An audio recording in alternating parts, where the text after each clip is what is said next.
Olá, leitores, bem-vindos ao canal Leitura Lise. Mais um vídeo de resenha aqui para vocês de um livro que eu li há pouco tempo. Eu terminei de ler esse livro em fevereiro, agora de 2024. E assim, gente, eu tenho que me preparar, dar uma respirada para falar sobre esse livro aqui, porque ele tem um tema muito angustiante. Eu sofri muito na leitura desse livro, eu chorei bastante, eu fiquei bastante desesperada em alguns momentos. E assim, fiquei impressionada com a escrita do Rafael Gallo. Tô falando do livro Rebentar. Gente, deixa eu mostrar aqui pra vocês uma fotinho do Rafael.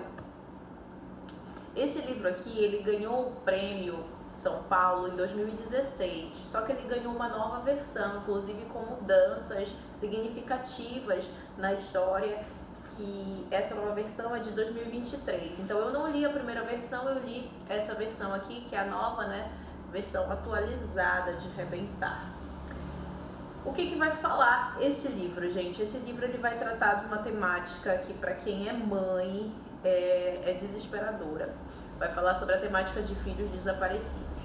Então, a protagonista desse livro é a Ângela, uma mulher que estava há 30 anos atrás em uma galeria com um filho que tinha apenas 5 anos, o Felipe. E ele pede para a mãe para ir a uma loja de brinquedos que ficava a uma distância mínima da onde ela estava revelando alguns filmes. E ela deixou, ela soltou a mão do garotinho, ficou olhando ele entrar nessa loja de brinquedos. E aí depois, passado pouquíssimo tempo, ela foi pegá-lo de volta na loja, ele não estava lá e ninguém o viu para lugar nenhum. É aquele desaparecimento enigmático que chamam, né? E assim passou 30 anos de busca, 30 anos de que essa mãe em desespero, essa mãe em depressão, essa mãe incansável buscou por Felipe em todos os lugares, tanto na mídia quanto nas ruas. Ela ia em necrotérios, inclusive tem passagens aqui do necrotério que tipo rebentou com o meu emocional, de fato rebentou, porque eu fiquei assim impressionada demais. Eu chorei muito por se tratar de uma questão que a gente sabe que acontece, é uma questão real de violência contra as crianças. Então ela foi em vários necrotérios, ela foi em programas de televisão, ela batalhou de todas as formas possíveis ao lado do esposo, Otávio, sem sucesso. Então 30 anos depois, essa mulher se vê esgotada, destruída. Ela nada do que ela fez foi capaz de trazer o Felipe de volta, e ela começa a se questionar que mesmo que ele voltasse, não seria ele, já seria um adulto, não teria nada naquele filho que ela pudesse reconhecer. E aí ela decide tomar uma decisão de parar de buscá-lo, e é uma decisão muito polêmica. Então o livro ele vai tratar desse momento crucial, da decisão da Ângela de não buscar mais o filho e os desdobramentos disso, 30 anos após o seu desaparecimento.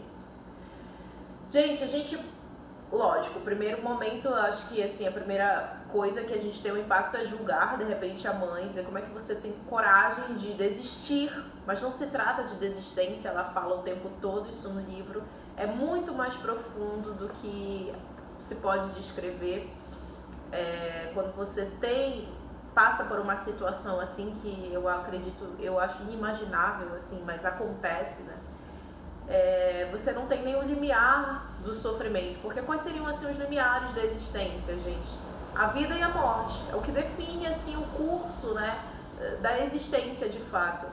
Mas quando uma pessoa ela é desaparecida, você não sabe se ela está viva ou se ela está morta, você não sabe nada. Então ela não está nem nesse limiar da dor, você não consegue nem mensurar essa dor, porque ela é descabida, ela não existe maneira de demarcá-la, entende? Então isso eu achei de uma profundeza, como que o Rafael ele conseguiu descrever sentimentos que as palavras não podem tocar, sabe? Emoções que são inenarráveis. Como que ele conseguiu escrever isso provocando angústia, claustrofobia, e como ele conseguiu sustentar esse tema tão pesado até o fim.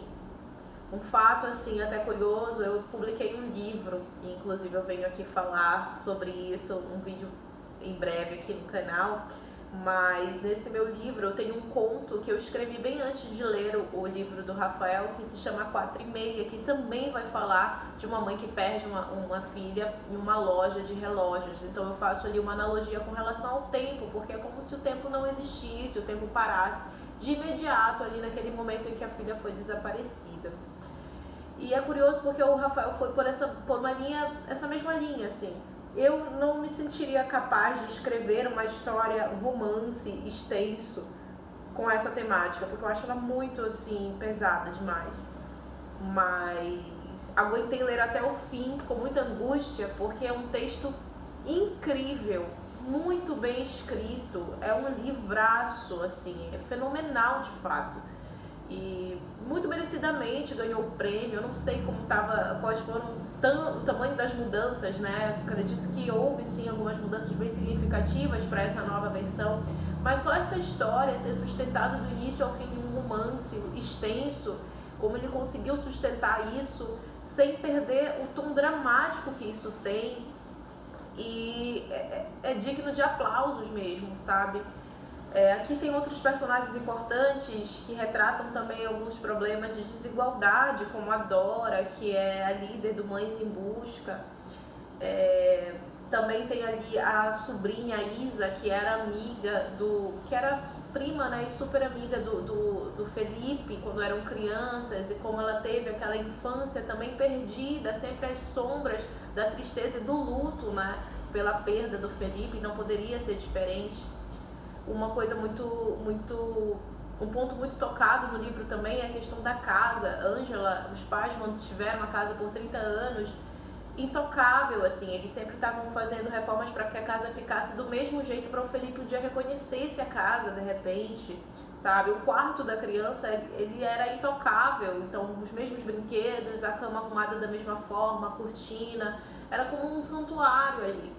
Então ele vai narrar essas passagens dos aniversários do Felipe, das festas de Natal, o Ano Novo, mesmo após 30 anos. Então o tempo ele é irrelevante, o tempo ele nem existe perante a dor, ele não é capaz nem de dimensionar. Apesar de ser o que dita o nosso destino, ele, diante de uma perda, de uma dor, ele é praticamente insignificante, mas ele continua ali o tempo inteiro, deixando suas marcas, né, provocando mudanças. Mas resolução não existe, sabe? E essa mãe, ela, no final, ela fala com o filho, assim, eu fiquei destruída lendo, gente, eu chorava demais nessa leitura. Quem me via lendo esse livro já me via com lágrimas nos olhos, porque de fato é desesperador, é uma dor, assim, que só Rafael Gallo acho que conseguiu descrever de uma maneira tão, mesmo distante, ele não vivenciou isso na vida, né? Mas assim, como ele conseguiu descrever uma dor assim tão brutal em tantas páginas, né? Então assim, é um livro que eu recomendo, mas eu recomendo com ressalvas. Acho que as mães vão sofrer mais ainda do que as pessoas que não são mães, mas mesmo quem não é, e mesmo que você leia numa fase muito boa da sua vida, você vai sim ficar muito mexido, você vai sentir uma dor muito grande, porque não tem como. É um drama muito absurdo, assim, como é que a existência consegue suportar algo assim, sabe? É um livro que vai falar muito de amor e sobretudo de esperança. Esperança, eu acredito que esperança é diferente de fé, tem uma linha muito tênue que distingue uma da outra, mas você tem esperança de reencontrar, ou você tem esperança de traçar uma nova vida, de traçar novos rumos, de sair só dos escombros, de entender que você não se resume somente à dor, e também de estar sempre na iminência de pode ser que o filho reapareça.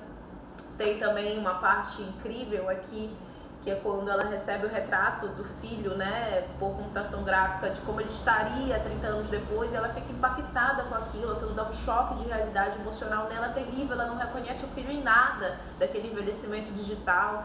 E o Rafael Gallo, ele pesquisou bastante, ele conversou com mães que tiveram filhos desaparecidos para escrever esse livro, então você vê um teor muito realista na história, e isso só torna ela cada vez mais dolorosa, e uma experiência de leitura claustrofóbica, mas ao mesmo tempo impressionante. É um livro maravilhoso, eu amei esse livro, de verdade, gente, uma das leituras mais impressionantes que eu fiz, mais angustiantes, que eu mais sofri, mas também que eu achei mais genial, assim. É uma dor tão descabida que as entrelinhas dizem mais, talvez, do que o próprio texto, porque ele te dá ali as palavras que mexem contigo e você vai pensando, internalizando aquilo, sabe?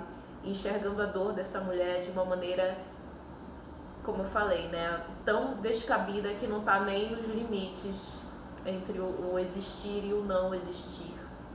O quão potente é isso e quanto só a esperança mesmo é capaz de fazer com que não se enlouqueça e que a vida de alguma forma continue, mesmo quando não continua. Muito louco, né, gente? Então, livraço incrível, Rebentar, de Rafael Galo, gente. Que livro, que livro. Senhoras e senhores, leiam Rebentar. Rafael Galo é um autor muito premiado. Ele ganhou o prêmio Saramago também com Dor Fantasma, né? Que também eu quero muito ler porque sufocante a escrita desse autor, sensacional. Gente, eu vou deixando um beijo aqui para quem tá assistindo, pedindo para você se inscrever, compartilhar, comentar. E até o próximo vídeo. Tchau!